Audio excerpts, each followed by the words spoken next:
TV सत्यमेव व्रतम। हरियाणा विधानसभेची निवडणूक पार पडली। निवडणुकीनंतर प्रत्येक एक्झिट पोलनं हरियाणा इथं काँग्रेसची सत्ता येणार असल्याचं भाकीत वर्तवलं। मात्र आज हरियाणा आणि जम्मू काश्मीर विधानसभेचा निकाल लागल्यानंतर चित्र मात्र वेगळंच होतं। ज्या हरियाणामध्ये काँग्रेसची सत्ता एक्झिट पोल नंतर भाकीत करण्यात आलं होतं, त्या हरियाणामध्ये भाजपनं जोरदार मुसंडी मारत विजयरथ खेचून आणलाय।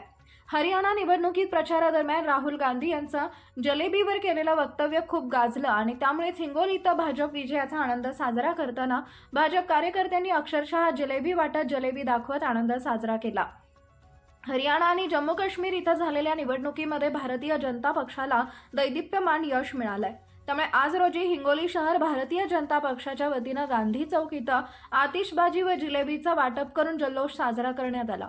भाजपचे माजी आमदार वीरेंद्रजी शाहू, भाजपचे युवा नेते शिवाजी मुटकुळे, भाजपचे शहर अध्यक्ष कैलासचंद्र काबरा, युवाचे जिल्हा अध्यक्ष पप्पू चव्हाण, हमीदभाई प्यारेवाले, प्रशांत सोनी, संजय डोके, श्याम खंडेलवाल, आशिष शर्मा, आशिष जयस्वाल, बाबा घुगे, बिपिन निलावार, गोपाल साहू, बाळू पुरोहित, राजू थोरात, श्रीरंग राठोड, रजनीश पुरोहित, ऋषी शहाणे, संजय कोकडवार, मनोज शर्मा यांच्यासह असंख्य भारतीय जनता पार्टीचे कार्यकर्ते उपस्थित होते।